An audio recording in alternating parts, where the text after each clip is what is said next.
दोस्तों, आपका स्वागत है। आज जो हमारी क्लास है वो पूर्वी व दक्षिण पूर्वी राजस्थान की क्या समस्याएं हैं और उनका क्या समाधान है, इस पर आज हम चर्चा करेंगे।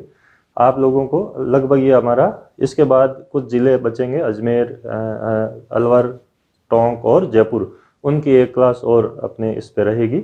अभी पूर्वी राजस्थान और दक्षिण पूर्वी राजस्थान की जो समस्याएं हैं जो इंटरव्यू में हमें पूछ सकते हैं, उनका सीक्वेंस, या आपको पूछ सकते हैं सबसे बड़ी समस्या बताओ वो क्षेत्र की क्या है, तो इसके बारे में आपको पूरा नॉलेज होना चाहिए। और ये सिर्फ उस क्षेत्र के जो कैंडिडेट है उनके लिए भी नहीं, बल्कि पूरे जो राजस्थान में सारे अभ्यर्थी जो है जो आरएस के इंटरव्यू दे रहे हैं, उन सभी के लिए ये आपके ज़रूरी है। तो आज जो हमारी क्लास है, सबसे पहले हम समस्या इसमें पूर्वी राजस्थान की देखेंगे, फिर दक्षिण पूर्वी राजस्थान की समस्या की चर्चा करेंगे। पूर्वी राजस्थान में समस्या, अब देखो समस्या वैसे ही बतानी है आपको, भौगोलिक, सामाजिक, सांस्कृतिक, आर्थिक, लॉ एंड ऑर्डर या कोई लीगल प्रॉब्लम्स जो है वो। तो अब सबसे पहले हम पूर्वी राजस्थान की बात करें भौगोलिक समस्या की, तो आप लोगों को ध्यान है पूर्वी राजस्थान में हमने कौन कौन से जिले लिए हैं? भरतपुर, करौली, धौलपुर और सवाई माधोपुर। इनके बारे में हम डिस्कशन करेंगे। सबसे पहले भौगोलिक समस्या की बात करें हम, सबसे ज्यादा तो वो है आपके मृदा अपरदन। इन क्षेत्रों में जो सबसे बड़ी समस्या है वो आपके सॉइल इरोजन है। सॉइल इरोजन में दोनों हैं, गुल्ली इरोजन जिसको हम अवनालिका कहते हैं, और रिल अपरदन, शुद्ध सरिता अपरदन या रिल जिसको बोलते हैं, या जो फिंगर शेप में जो आपके नालियां बन जाती है वो। तो गुल्ली अवनालिका अपरदन और रिल अपरदन, ये दो मेजर जो है वो यहाँ की प्रॉब्लम्स है। इन प्रॉब्लम्स के कारण जो है आप सभी ने पढ़ा होगा ज्योग्राफी में कि ये जो पूरा भाग है वो बेडलैंड टोपोग्राफी में तब्दील हो रहा है। तो बेडलैंड टोपोग्राफी जो है वो यहाँ की एक प्रमुख विशेषता, जिसको हम हिंदी में उत्खात इस्तेलाह करते कहते हैं। तो ये मेजर प्रॉब्लम जो है वो इस क्षेत्र की प्रॉब्लम है। फिर इसी कारण जो है यहाँ पे बीहड़ बन गए, रेवाइंस बन गए, बड़े बड़े खड्ड, और ये सारे जो है आपके कृषि भूमि को कम करते हैं। और यहाँ पे जो भूमि है वो मृदा अपरदन की समस्या से ग्रस्त है, तो वो भूमि कृषि योग्य नहीं बची है। तो एक जो सबसे बड़ी जो प्रॉब्लम है हमारी जो जियोग्राफिकल है वो आपके ये है। तो ये आपको ध्यान रखनी है, बीहड़, खड्ड और गुल्ली इरोजन वगैरह ये। दूसरी जो भौगोलिक, यहाँ पानी की कोई कमी नहीं है इस क्षेत्र में, भूमिगत जल स्तर भी सही है, लेकिन मेन समस्या ये है कि यहाँ पे एक तो वन भूमि का ज़्यादा है, आपके वन्य क्षेत्र ज़्यादा है यहाँ पे, जैसे अभयारण्य, राष्ट्रीय पार्क वगैरह ये है, तो इससे भी जो कृषि योग्य भूमि है वो थोड़ी आपके क्या हो जाती है, कम हो जाती है। और पॉपुलेशन के कारण भी भरतपुर वगैरह में जो है आपके इस पर थोड़ा दबाव बढ़ जाता है। तो ये चीज़ यहाँ पे हम देख सकते हैं। जो आपके फॉरेस्ट एरिया है, जैसे आपके केवला देवघाना है, इधर आपके आगे रणथंभौर टाइगर प्रोजेक्ट है, तो इनके कारण जो है इस भूमि पर थोड़ा दबाव ज़्यादा है। तो आपके ये चीज़ें हैं, तो यहाँ पे हम इन चीज़ों को इस तरह से थोड़ा समझ सकते हैं। फिर आपके एक जो मेजर प्रॉब्लम इकोलॉजिकल आ रही है इस क्षेत्र में, वो आपके जैसे चंबल वगैरह है, इसमें जो है आपके अवैध खनन की समस्या है, बजरी की और खनिजों का अवैध तरीके से दोहन हो रहा है, तो इसके कारण भी प्रॉब्लम्स हो रही है। आए दिन आप लोग पढ़ते रहते हो, तो एक चीज़ ये भी आपके इस क्षेत्र में बहुत ज़्यादा चल रही है। तो ये कुछ ऐसी चीज़ें हैं जिसके कारण जो नदी का जो इकोलॉजिकल बैलेंस है वो बिगड़ रहा है। तो ये सारी बात हम यहाँ समझ सकते हैं कि मेन जो प्रॉब्लम हमारी ज्योग्राफिकल है वो कौन कौन सी है। आर्थिक समस्याएं क्या है पूर्वी राजस्थान में? पूर्वी राजस्थान में जैसे आपके पिछड़े इलाके हैं, करौली और सवाई माधोपुर, तो और भरतपुर वगैरह में भी जो है आपके धौलपुर में कृषि भूमि पर दबाव ज़्यादा है यहाँ पे, और कृषि पर निर्भरता ज़्यादा है। उद्योग जो है बहुत ही कम है, और उद्योग है तो जैसे सरसों तेल वगैरह ये जो उद्योग है घानी वाले या ऐसे, वो भी उद्योग जो है आपके कृषि पर ही आधारित है। जैसे कांच उद्योग है आपके धौलपुर में, कुछ चीज़ें हैं, इस इंडस्ट्री का डेवलपमेंट हुआ है, लेकिन मेजर जो डिपेंडेंसी है वो आपके किस पे है? एग्रीकल्चर लैंड पे, और पॉपुलेशन जो है डेंसिटी थोड़ी यहाँ ज़्यादा हो रही है, तो कृषि भूमि पर दबाव अतिक्रमण भी बढ़ रहा है। तो यहाँ पे जो है इसके सॉल्यूशन अपन आगे पढ़ेंगे कि उद्योगों का जो है उस पर थोड़ा ध्यान देने की ज़रूरत है। सामाजिक सांस्कृतिक समस्या इस क्षेत्र की, सामाजिक सांस्कृतिक में जैसे करौली और सवाई माधोपुर में तो साक्षरता दर कम है और वहाँ पे जनजातीय क्षेत्र की बहुलता के कारण वहाँ पे सामाजिक पैरामीटर और कल्चरली जो पैरामीटर है वो पिछड़ी स्थिति में आता है। भरतपुर और धौलपुर में स्थिति अलग है, वहाँ साक्षरता का दर थोड़ा अधिक है उनकी तुलना में, लेकिन इन जिलों में स्थिति जो है सवाई माधोपुर और करौली में जो है जनजातीय बहुलता के कारण जो है वो है कमजोर है। फिर महिलाओं की स्थिति भी इतनी सुदृढ़ नहीं है इस क्षेत्र में और पिछड़ापन जो है वो ज़्यादा है। ग्रामीण जो जनसंख्या है उसकी हालत और ज़्यादा कमज़ोर है, विशेषकर धौलपुर, सवाई माधोपुर और करौली में। तो इस तरह से हम सोशल और कल्चरली जो पैरामीटर है वो हमारे यहाँ देखे जा सकते हैं। फिर आपके आता है इसके बाद धार्मिक, सांप्रदायिक, और ये तो इसमें भी यहाँ पर कम्युनल जो टेंशन है इस क्षेत्र में थोड़ी अधिकतर देखी जाती है आपके। तो एक समस्या तो यहाँ कम्युनल टेंशन की है। लॉ एंड ऑर्डर की क्या है कि यहाँ पे चोरियाँ डकैतियाँ ये ज़्यादा होती है, डाकू वाला क्षेत्र है ये, डकैतियाँ ज़्यादा होती है, या अंतर्राज्यीय जो है यूपी की सीमा लगती है, तो इस वजह से भी यहाँ अपराध जो है चोरियाँ वगैरह, लूट वगैरह, ये जो अपराध है यहाँ पे इस क्षेत्र में थोड़े ज़्यादा है।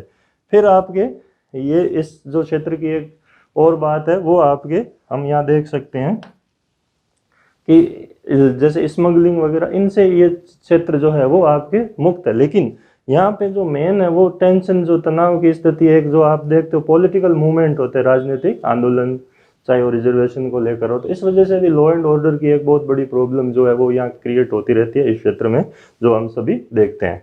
जातीय संघर्ष जैसी कुछ स्थितियाँ भी इस क्षेत्र में देखी जा सकती है। तो वो सारी चीज़ हम यहाँ देख सकते हैं पूर्वी राजस्थान के बारे में। हाँ, इसके विकास के लिए क्या संभावनाएं हैं पूर्वी राजस्थान में? तो एक तो आपके कृषि आधारित उद्योग, यहाँ पे जैसे भरतपुर और धौलपुर में खेतीबाड़ी की स्थिति अच्छी है, तो यहाँ पर हम ये डेवलप कर सकते हैं। मसाला वगैरह जो है, सरसों वगैरह है, इन पर आधारित जो उत्पाद उद्योग है वो डेवलप किए जा सकते हैं। फिर जैसे यहाँ पे अनार की खेती अधिकतर क्षेत्रों में होती है आपके, अमरूद की खेती, तो उस खेती को और ज़्यादा सिस्टमेटिक तरीके से करके, यानी फल फ्रूट्स जो होते हैं उनके बारे में यहाँ पे डेवलपमेंट किया जा सकता है। जैसे गंगानगर में किन्नू की बात हो रही है, तो यहाँ पर जो है अमरूद पे ज़्यादा फोकस है। तो ये जो चीज़ें हैं आपके एग्रीकल्चर में हम कर सकते हैं। मत्स्य उत्पादन जो है, चंबल नदी है, तो यहाँ पर ये चीज़ें भी हो सकती है आपके। मछली उत्पादन जो है, इस पर ये जो है कृषकों के लिए एक विशेष आपके जो वैकल्पिक स्रोत के रूप में इनको डेवलप किया जा सकता है। तो ये हम यहाँ देख सकते हैं। पशुपालन है, ये आपके कई नस्लें हैं जो फेमस है यहाँ पे इस क्षेत्र में, तो उनके ऊपर भी ज़्यादा जोर देने की ज़रूरत है। फिर आपके आता है पर्यटन, मेन जो है यहाँ पे जैसे केवलादेव है, नेचुरल साइट्स आपके। पहले हम पर्यटन में जो नेचुरल साइट्स है उनकी बात करेंगे, तो केवलादेव हो गया आपके, और रणथंभौर टाइगर प्रोजेक्ट हो गया आपके। तो ये जो है रणथंभौर टाइगर प्रोजेक्ट की स्थिति के कारण यहाँ काफ़ी पर्यटन को बढ़ावा भी है। आप देखते हो देश विदेश से लोग आते हैं और स्थिति काफ़ी अच्छी भी है। तो करौली तक जो ये आपके टूरिज्म होता है, तो क्योंकि इस टाइगर प्रोजेक्ट का विस्तार करौली में भी है, तो वहाँ पर भी इस चीज़ को और डेवलप किया जा सकता है ताकि करौली में भी जो स्थिति है थोड़ी मजबूत हो। केवलादेव जो है आपके नेशनल इंटरनेशनल लेवल पे इसकी पहचान है, तो यहाँ पर इस पर्यटन उद्योग को थोड़ा और सिस्टमेटिक करके हम इन चीज़ों को कर सकते हैं। साथ में नेचुरल साइट्स के साथ जो कल्चरल जो टूरिज्म है उसको बहुत ज़्यादा और बढ़ाने की ज़रूरत है। जैसे डी के महल वगैरह जो है इस क्षेत्र में, तो वहाँ पर हम इस चीज़ को भी देख सकते हैं। प्राकृतिक और सांस्कृतिक दोनों पर्यटन पर ज़्यादा जोर देने की आवश्यकता, दोनों पर बराबर जोर देने की आवश्यकता। अभी यहाँ पे सिर्फ नेचुरल साइट्स वाला जो टूरिज्म है वो ज़्यादा चल रहा है, तो हम उसको एक बैकअप के तौर पे इसको और ज़्यादा मजबूत करके इतनी लोकप्रियता अगर इसको दे, तो यहाँ पे इस क्षेत्र में जो है विकास की संभावनाएं और बढ़ जाती है। फिर जो इंडस्ट्री है यहाँ पे, उद्योग जो है वो आपके कुछ जैसे पत्थर उद्योग वगैरह है, इनको भी थोड़ा सुनियोजित करने की ज़रूरत है, क्योंकि धौलपुर के पत्थर आप लोग सभी जानते हो कितने प्रसिद्ध रहे हैं पुराने मध्यकाल में। तो वो जो इंडस्ट्री है आपके मिनरल्स की जो है, कुछ स्टोन इंडस्ट्री वगैरह है धौलपुर में, कांच उद्योग है, इन उद्योगों को और सुनियोजित करने की ज़रूरत है। सरसों वाला जो है घाणी उद्योग है, ये थोड़े और व्यवस्थित करने की ज़रूरत है। तो यहाँ पे जो इन इंडस्ट्री के कारण छोटे लघु हैंडीक्राफ्ट ये जो उद्योग है इनको थोड़ा और वन उत्पाद पर आधारित जो उद्योग है बीड़ी वगैरह, इन उद्योगों को भी हम थोड़ा और मजबूत कर सकते हैं। फल उत्पाद है, हॉर्टिकल्चर है, उसका डेवलप कर सकते हैं। तो ये सारी चीज़ें इस क्षेत्र में करके इस क्षेत्र को और बेहतर किया जा सकता है। तो ये आप देख सकते हो कि क्या संभावनाएं हो सकती हैं। अवैध बजरी खनन है उसको कड़ाई से रोकना चाहिए और डाकुओं से मुक्त हो तो यहाँ पे इन्वेस्टमेंट वगैरह की चीज़ें भी हो सकती है, क्योंकि अभी लॉ एंड ऑर्डर, डकैती, इनके कारण इस क्षेत्र में जो है आपके निवेशक वगैरह जो है आने से थोड़ा कतराते हैं। तो ये सारी चीज़ें यहाँ की जा सकती है। तो पूर्वी राजस्थान में हम ये चीज़ें देख सकते हैं। फिर आपके आता है दक्षिण पूर्वी राजस्थान या हाड़ौती वाला क्षेत्र।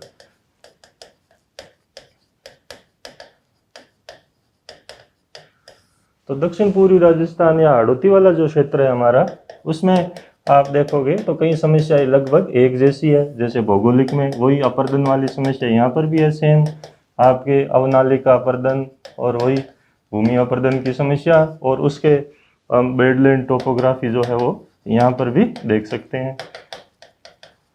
कोटा वाले भाग में थोड़ा, बाकी जो जो इलाके हैं आपके वहाँ पे कई जगह पे यहाँ पे भी पेयजल की कोई कमी नहीं है, भूमिगत जल स्तर भी ठीक ठाक है।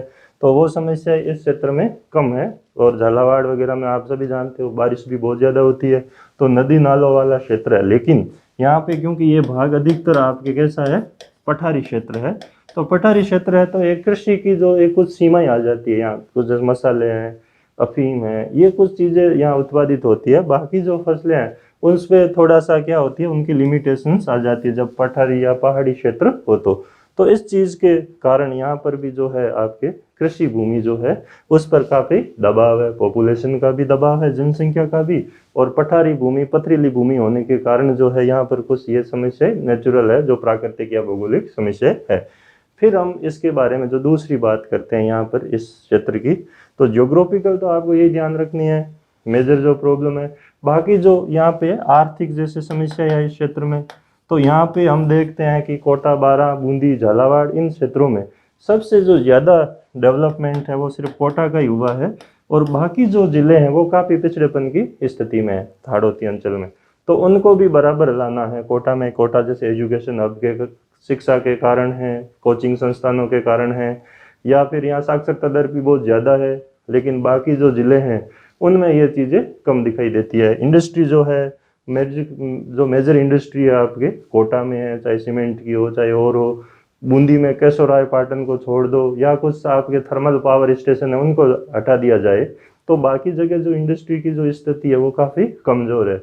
यानी कि मेन जो यहाँ पे लीडिंग रोल में है वो आपके कोटा है।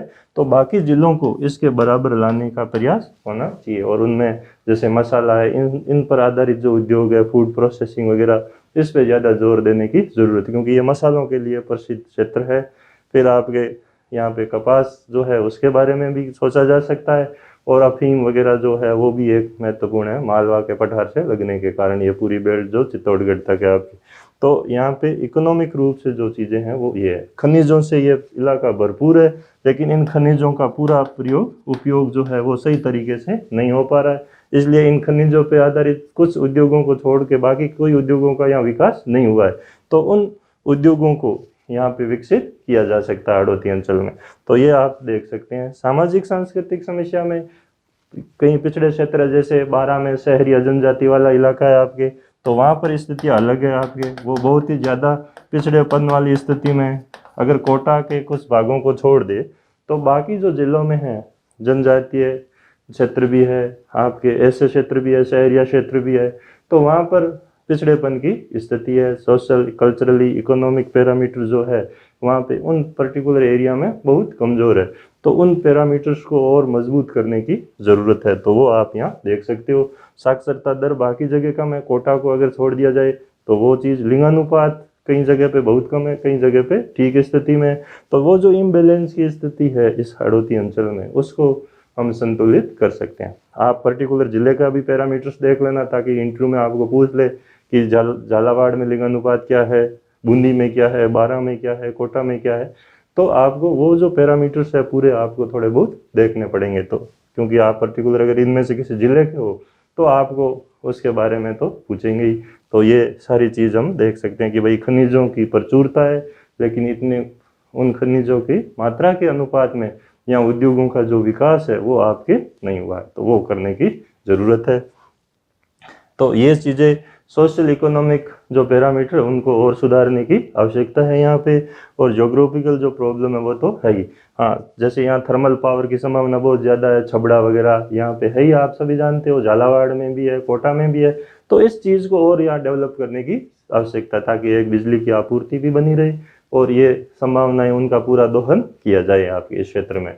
क्योंकि ये जो नदी है इसमें थोड़ी गाद की मात्रा कम होती है, तो टरबाइन में भी आपके सहायता मिलती है। और दूसरा यहाँ पे जैसे गैस पाइपलाइन वगैरह जाती है, तो वो सारी चीज़ें, फर्टिलाइजर इंडस्ट्री वगैरह, उनके डेवलपमेंट की भी संभावना यहाँ बढ़ जाती है। तो ये सारी चीज़ें आप हाड़ौती अंचल के बारे में बता सकते हो। तो मेन हमें यही ध्यान रखना है कि क्या है, जैसे कोटा एजुकेशन अब में लीडिंग रोल है साक्षरता में, तो कोटा के बराबर बाकी जिलों को लाने के प्रयास होने चाहिए हाड़ौती अंचल में, ताकि यहाँ की सामाजिक, सांस्कृतिक और आर्थिक जो विषमता है उसको हम सुधार कर सकें। तो ये ऐसे आप इस क्षेत्र के बारे में भी बता सकते हो।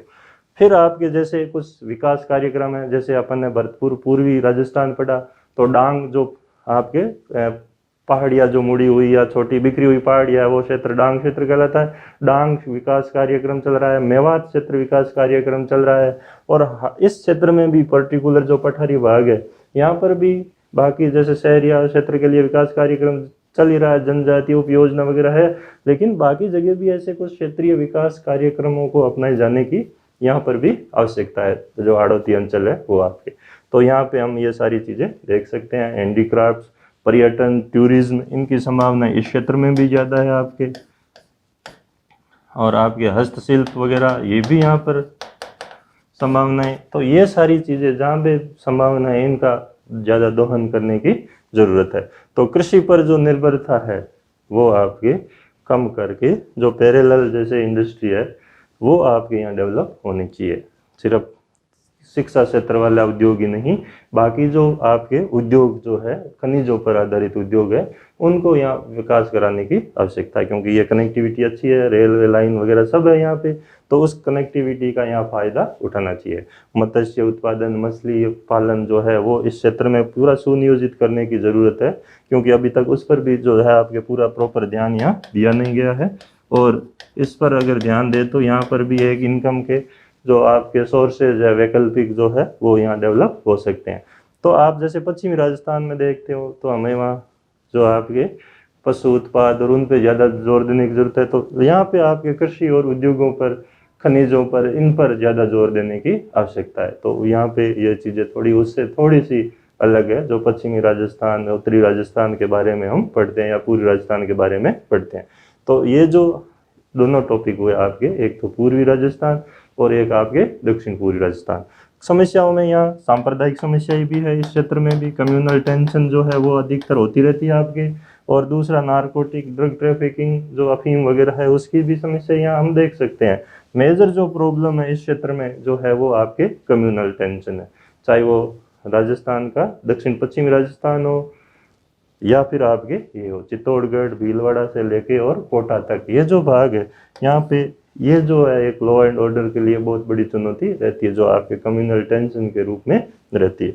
तो इस तरह से हम इन चीज़ों को देख सकते हैं। कुछ पैरामीटर्स डाटा है वो आप खुद देखो अपने ज़िले के कि लिटरेसी रेट क्या है, यहाँ पे लिंगानुपात क्या है, 0 से 6 वर्ष वालों के बीच में लिंगानुपात क्या है, आगे क्या उसमें चेंजेस हो सकते हैं, डेंसिटी क्या है, कृषि भूमि कितनी है, लैंड होल्डिंग्स पे कितना दबाव है, जोत का जो आकार है वो छोटा है या इस क्षेत्र में बड़ा है। तो ये सारी चीज़ें आपके इंटरव्यू में पूछी जा सकती है। समस्याओं के बारे में आप पूछ सकते हैं, 2 या 4 मेजर समस्याएं बताओ, तो वो आपको बतानी है। फिर कोटा कोचिंग हब के कारण यहाँ जैसे आपको इसके बारे में भी पूछ सकते हैं, जो छात्र जो आत्महत्या कर रहे हैं उसके क्या कारण हो सकते हैं, क्या दबाव है, क्या साइकोलॉजिकल कारण, इकोनॉमिक, क्या सोशल, क्या प्रेशर है। तो इसके बारे में भी आपको काफ़ी चीज़ें पूछ सकते हैं अगर आप इस क्षेत्र के निवासी हो तो, या आप कोटा में कभी पढ़े भी हो तो भी आपको पूछा जा सकता है, आप चाहे किसी और ज़िले के भले ही निवासी हो। तो ये सारी चीज़ें आपको ध्यान रखनी है। तो हमने 2 जो चैप्टर, इसमें दो चीज़ें देखी, एक तो पूर्वी राजस्थान और एक आपके दक्षिण पूर्वी राजस्थान, इनकी समस्याएं और समाधान क्या किया जा सकता है वो आपके। तो एक टॉपिक हमारा और बचा है, इसके बाद ये समस्याओं वाला जो टॉपिक है राजस्थान का संभावनाएं पूरा है। फिर आपके कुछ और इतिहास में क्या प्रश्न पूछे जा सकते हैं, राजनीति विज्ञान में, भूगोल में अभी इंटरव्यू में क्या पूछे जा सकते हैं, इनके बारे में हम डिस्कशन करेंगे। आपको अभी मॉक इंटरव्यू जो है उनसे, अभी जिनके इंटरव्यू इस स्लॉट में है या 20 तारीख तक है, उनको मॉक देने की बजाय इन चीज़ों पे थोड़ा ध्यान देने की ज़रूरत है। आप थोड़ा चिंतन मनन करो, मॉक में आप जाओगे तो ऐसे उठना ऐसे बैठना यही बताएंगे, उससे कोई फ़र्क नहीं पड़ता है। आप अभी इन चीज़ों पे थोड़ा ध्यान दोगे तो मुझे लगता है कि आपकी काफ़ी जो समस्याएं हैं उनका समाधान हो जाएगा। Thank you.